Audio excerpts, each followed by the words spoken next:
അങ്ങനെ കാത്തിരുന്ന് അടുത്തൊരു ഓണക്കാലം കൂടി വന്നല്ലേ. ഇനി നമുക്ക് ഒരു ചെറിയ ഓണം സീരീസ് തുടങ്ങാം കേട്ടോ. ഒന്നുമല്ല, ഓണവുമായി ബന്ധപ്പെട്ട കുറച്ച് സാധനങ്ങളൊക്കെ നമുക്ക് ഉണ്ടാക്കാം.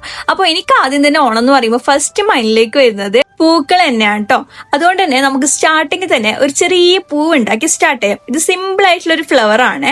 അപ്പോൾ ഇതിന്റെ സ്റ്റിച്ചസ് ഒക്കെ ഞാൻ കമന്റ് ബോക്സിൽ പിൻ ചെയ്ത് വെക്കാം കേട്ടോ. പിന്നെ ബാക്കിയുള്ളതൊക്കെ വീഡിയോ കണ്ട് എന്തെങ്കിലും ഡൗട്ട് ഉണ്ടെങ്കിൽ ചോദിച്ചിട്ട് നിങ്ങൾക്ക് ചെയ്യാം കേട്ടോ. ആൻഡ് ഇന്ന് നമ്മൾ ആയി പറയുന്നത് റിൻഹക്കും അവന്തികക്കും വേദക്കും ഫൈഹക്കും ഷെസക്കും ആണ് കേട്ടോ.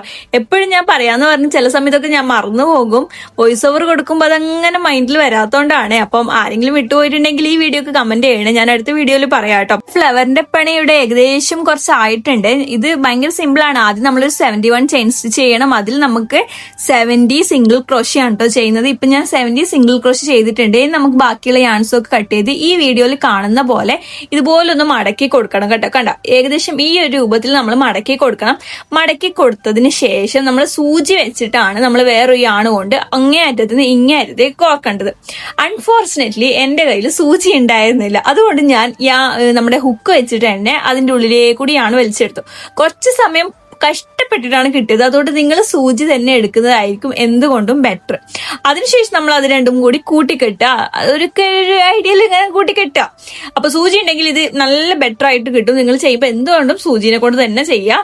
ഞാൻ പിന്നെ സൂചി ഇല്ലാത്തത് കൊണ്ട് ഹുക്ക് കൊണ്ട് ചെയ്തതാണ്. എല്ലാ വീട്ടിലും ഞാൻ സൂചി ഇല്ലാന്ന് പറയും. അതിനുശേഷം നമ്മൾ ഗ്രീൻ യാണ് എടുത്തിട്ട് റൗണ്ട് ചെയ്യുക. റൗണ്ട് ചെയ്യാൻ വലിയ പണിയൊന്നുമില്ല. മാജിക് റിംഗ് ഇടുക, 2 ചെയിൻ സ്റ്റിച്ച് ഇടുക, അതുപോലെ തന്നെ 8 ഹാഫ് ഡബിൾ ക്രോഷിയും കൂടി ഇട്ടാൽ നമ്മുടെ ആ റൗണ്ട് ശരിയായി. പിന്നെ ആ റൗണ്ട് നമുക്ക് നമ്മുടെ മുമ്പ് ചെയ്തു വെച്ച ഫ്ലവറിലൊന്ന് ഫിറ്റ് ചെയ്ത് കൊടുക്കണം. ഗ്രീനും പീച്ച് കളറും തമ്മിൽ വലിയ മാച്ച് ഒന്നും ഇല്ലാന്ന് എനിക്കറിയാം. പക്ഷെ ഞാൻ എന്റെ കയ്യിലുള്ളയാണ് കളയണ്ടെന്ന് വിചാരിച്ച് എന്റെ കയ്യിലുള്ളയാണ് ഉണ്ടാക്കിയതാണ്. അപ്പൊ ഇതാണ് നമ്മുടെ ഫ്ലവറിന്റെ ഫൈനൽ ലുക്ക്. എല്ലാവരും ചെയ്തു നോക്കുക. അപ്പൊ ഇന്നത്തെ വീഡിയോ ഇത്രയേ ഉള്ളൂ. അടുത്ത ഓണം സീരീസ് ആയിട്ട് ഉടനെ വരാം. ബൈ.